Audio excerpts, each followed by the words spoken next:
ತೀವ್ರ ಬರದಿಂದ ಕಲಬುರಗಿ ಈಗಾಗಲೇ ತತ್ತರಿಸಿ ಹೋಗಿದೆ. ಜಿಲ್ಲೆಯ 7 ತಾಲೂಕುಗಳು ಕೂಡ ಬರಪೀಡಿತವಾಗಿದ್ದಾವೆ.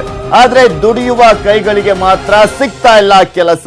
ಇಲ್ಲಿ ಕಲಬುರಗಿ ಜಿಲ್ಲೆ ಅಂತ ಬರ್ತಿದ್ದ ಹಾಗ್ಲೇ ಎಲ್ರಿಗೂ ಕೂಡ ಗೊತ್ತು ಅದು ಬರಗಾಲ ಪೀಡಿತವಾದಂತ ಜಿಲ್ಲೆಯಾಗಿದೆ. ಎಷ್ಟೇ ದೊಡ್ಡ ರಾಜಕಾರಣಿಗಳಿದ್ರೂ ಕೂಡ ಅಲ್ಲಿ ಬರಗಾಲವನ್ನ ನೀಗಿಸೋದಕ್ಕೆ ಆಗ್ತಾ ಇಲ್ಲ. ಬರಗಾಲದಲ್ಲಿ 150 ದಿನ ಕೆಲಸ ಕೊಡಬೇಕೆಂಬ ನಿಯಮ ಇದೆ. ಕೇಂದ್ರದ ನಿಯಮ ಪಾಲಿಸ್ತಾ ಇಲ್ಲ ಅಧಿಕಾರಿಗಳು. ಚುನಾವಣೆ ನೀತಿ ಸಂಹಿತೆಯ ಸಬೂಬನ್ನ ಹೇಳ್ತಾ ಇದ್ದಾರೆ. ಇಲ್ಲಿ ಚುನಾವಣಾ ನೀತಿ ಸಂಹಿತೆ ಇರೋದು ರಾಜಕಾರಣಿಗಳಿಗೆ, ಆದ್ರೆ ಅಧಿಕಾರಿಗಳು ಎಲ್ಲಾ ರೀತಿಯಾದಂತಹ ಒಂದು ಕೆಲಸಗಳನ್ನ ಮಾಡಬಹುದು. ಆದ್ರೆ ಈಗ ಈ ಒಂದು ಸಬೂಬನ್ನ ಹೇಳ್ತಾ ಇದ್ದಾರೆ. ಕೆಲಸಕ್ಕಾಗಿ ಅರ್ಜಿ ಸಲ್ಲಿಸಿದ್ರು ಕೂಡ ಸಿಗ್ತಾ ಇಲ್ಲ ಕೂಲಿ ಕೆಲಸ. ಕೆಲವೆಡೆ ಕೆಲಸ ಕೊಟ್ಟರು ಆಗ್ತಾ ಇಲ್ಲ. ವೇತನ ಪಾವತಿ ಬರಕ್ಕೆ ತತ್ತರಿಸಿ ಗುಳೆ ಹೋಗ್ತಿದ್ದಾರೆ ಜನ. ಅಲ್ಲಿ ಜಿಲ್ಲೆಯ ತಾಂಡಗಳೆಲ್ಲವೂ ಕೂಡ ಖಾಲಿ ಹೊಡಿತಾ ಇದಾವೆ. ಮಕ್ಕಳು ವೃದ್ಧರು ಬಿಟ್ರೆ ಉಳಿದವರೆಲ್ಲರೂ ಕೂಡ ಕಾಣೆ ಆಗ್ತಾ ಇರುವಂತದ್ದು. ಬರದಿಂದ ತತ್ತರಿಸಿದವರಿಗೆ ಮತ್ತೆ ಬರೆಯನ್ನ ಹಾಕಲಾಗ್ತಾ ಇದೆ ಕಲಬುರಗಿಯಲ್ಲಿ. ಇಲ್ಲಿ ಕಲಬುರಗಿ ಜಿಲ್ಲೆಯ ಪರಿಸ್ಥಿತಿಯನ್ನ ನಿಮ್ಮ ಮುಂದೆ ತೋರಿಸ್ತಾ ಇದೀವಿ ಯಾವ ರೀತಿಯಾಗಿ ಇದೆ ಅಂತ. ಕಲಬುರಗಿ ಜಿಲ್ಲೆ ಅಂದ್ರೆ ಕೇಳಬೇಕಾ, ಮೊದಲೇ ಬಿಸಿಲ ನಾಡು. ಇಂತಹ ಸಂದರ್ಭದಲ್ಲಿ ಮತ್ತಷ್ಟು ಭೀಕರ ಬರಗಾಲ ಎದುರಾಗಿರುವಂತದ್ದು. ಉದ್ರಿ ಖಾತ್ರಿಯಾಗಿದೆ, ಉದ್ಯೋಗ ಖಾತ್ರಿ. ಇಲ್ಲಿ ಕೆಲವೆಡೆ 1 ವಾರ 2 ವಾರ ಮಾತ್ರ ಕೆಲಸ. ಆ ಕೆಲಸಕ್ಕೂ ಕೂಡ ಸರಿಯಾದಂತ ಕೂಲಿಯನ್ನ ಕೊಡ್ತಾ ಇಲ್ಲ. ಅದಕ್ಕೆ ಕೂಲಿನೇ ಕೊಡ್ತಾ ಇಲ್ವಂತೆ, ಸರಿಯಾದ ಕೂಲಿ ಅಲ್ಲ, ಕೂಲಿಯನ್ನೇ ಕೊಡ್ತಾ ಇಲ್ಲ ಅಂತ ಅಲ್ಲಿನ ಅಂದ್ರೆ ಜನರು ಆರೋಪವನ್ನ ಮಾಡ್ತಾ ಇರುವಂತದ್ದು. ಎಷ್ಟೇ ಕೆಲಸ ಮಾಡಿದ್ರು ಕೂಡ ಅವರು ಕೂಲಿಯನ್ನ ಕೂಡ ಸರಿಯಾಗಿ ಕೊಡ್ತಾ ಇಲ್ಲ. ಅಟ್ಲೀಸ್ಟ್ ಕೊಡುವಂತ 1 ವಾರ 2 ವಾರ ಕೆಲಸಕ್ಕೂ ಕೂಡ ಇವರು ಸರಿಯಾದ ಕೂಲಿಯನ್ನ ಕೊಡ್ಲಿಲ್ಲ ಅಂದ್ರೆ ಏನ್ ಮಾಡ್ಬೇಕು ನಾವು ಹೇಳಿ, ಯಾವ ರೀತಿಯಾಗಿ ಬದುಕಬೇಕು ಅಂತ ಅವರು ಪ್ರಶ್ನೆಯನ್ನ ಮಾಡ್ತಾ ಇದ್ದಾರೆ.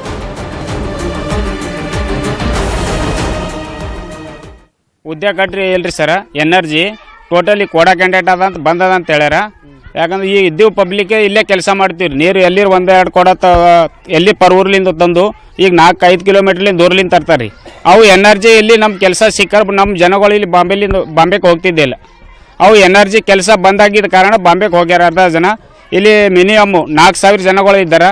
ದನ ಕರು ಅವರ್ ಸರ್ ಭಾಳ ಪ್ರಶ್ನೆ ಅದ ರೀ, ನೀರಿನ ಭಾಳ ಪ್ರಾಬ್ಲಮ್ ಅದ ರೀ. ಕೂಲಿ ಕೆಲಸ ಏನಿಲ್ಲ ಸರ್. ಪಂಚಾಯತಿಗೆ ಒಂದು ಸಲ ನಾವು ಪಿಡೋಗಿ ಅರ್ಜಿ ಕೊಟ್ಟಿವಿ, ಮತ್ತು ಮೇಲಾಧಿಕಾರಿಗೆ ಅವ್ರಿಗೆ ಅವ್ರಿಗೆ ಕೊಟ್ಟಿವಿ ರೀ. ಇಲ್ಲಿ ಎನರ್ಜಿ ಕೆಲಸ ಟೋಟಲಿ ಬಂದದ ರೀ. ಅದು ಇದ್ದು ಪಬ್ಲಿಕ್ ಬಾಂಬೆ ಹೋಗಿ 1-2 ತಿಂಗಳ ಹೋಗಿ ಅವ್ರು ಉಪಜೀವನ ಮಾಡ್ಕೊಂಡು ಬರ್ತಾರೆ. ಇಲ್ಲಿ ಭಾಳ ನೀರಿನ ಭಾಳ ಸಮಸ್ಯೆ ಅದ ರೀ. ನಮಗ್ ನೀರ್ ಇಲ್ಲ, ಉದ್ಯೋಗ ಖಾತ್ರಿ ಕೆಲ್ಸಾನೇ ಏನು ಇಲ್ರಿ. ನಮ್ ಖಂಡದಾಗ ಏನು ಇಲ್ಲ.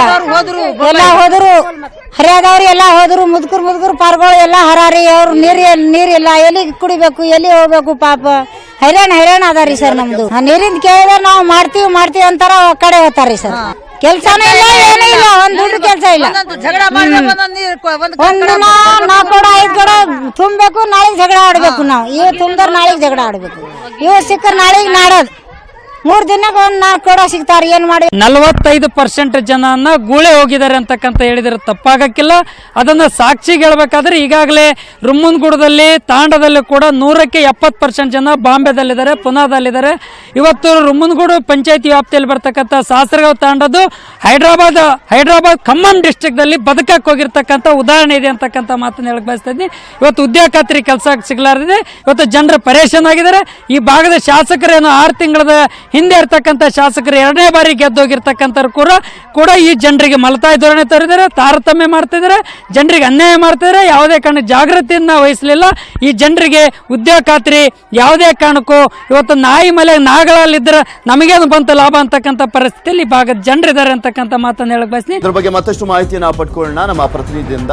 ಶಿವರಾಮ ಅಸುಂಡಿ. ಇಲ್ಲಿ ನೋಡ್ತಾ ಇದ್ವಿ ಬಿಸಿಲ ನಾಡು, ಹಾಗೆ ಬರಗಾಲ ಪೀಡಿತ ಕಲಬುರಗಿ ಯಾವಾಗಲೂ ಕೂಡ ಈ ಬಾರಿ ಮತ್ತಷ್ಟು ಭೀಕರತೆ ಎದುರಾಗಿದೆ. ಕುಡಿಯಕ್ಕೂ ನೀರಿಲ್ಲ. ಮತ್ತೊಂದ್ ಕಡೆ ಅಧಿಕಾರಿಗಳು ಉದ್ಯೋಗ ಖಾತ್ರಿಗೂ ಕೂಡ ಕತ್ರಿಯನ್ನ ಹಾಕ್ತಾ ಇದ್ದಾರೆ. ಏನು ಇಷ್ಟೊಂದೆಲ್ಲ ಪ್ರಾಬ್ಲಮ್ಸ್ ಆದ್ರೂ ಹೇಳೋರು ಕೇಳೋರು ಯಾರು ಇಲ್ವಾ?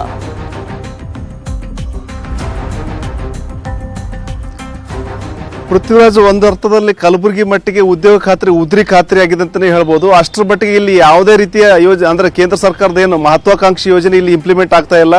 ಅವರು ಅಧಿಕಾರಿಗಳು ಸಬೂಬು ಅಂದ್ರೆ ಲೋಕಸಭಾ ಚುನಾವಣೆ ಇತ್ತು, ನಂತರ ಈಗ ವಿಧಾನಸಭಾ ಉಪಚುನಾವಣೆ ಬಂದಿದೆ, ಅಂದ್ರೆ ನೀತಿ ಸಂಹಿತೆ ಜಾರಿಯಲ್ಲಿದೆ ಅನ್ನೋ ಒಂದು ಮಾತು ಹೇಳ್ತಾ ಇದ್ರೆ. ಯಾರೇ ಅರ್ಜಿ ತಗೊಂಡು ಹೋದ್ರು ಇಲ್ಲ ಸದ್ಯಕ್ಕೆ ನೀತಿ ಸಂಹಿತೆ ಜಾರಿ ಇದೆ, ನಿಮಗೆ ಕೆಲಸ ಕೊಡೋಕ್ಕಾಗಲ್ಲ ಅನ್ನೋ ಒಂದು ಮಾತು ಹೇಳ್ತಾ ಇದ್ರೆ.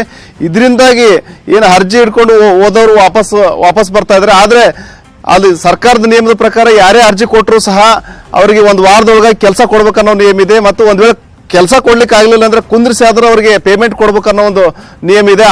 ಮತ್ತು ಸಾಮಾನ್ಯ ಸಂದರ್ಭಗಳಲ್ಲಿ 100 ದಿನ ಕೆಲಸ ಕೊಡಬೇಕು, ಬರದ ಸಂದರ್ಭದಲ್ಲಿ 150 ದಿನ ಕೆಲಸ ಕೊಡ್ಬೇಕನ್ನೋ ನಿಯಮ ಇದೆ. ಆದ್ರೆ 150 ದಿನ ಇರ್ಲಿ, ಒಂದು ವಾರ ಸಹ ಕೆಲಸ ಕೊಡ್ತಾ ಇಲ್ಲ.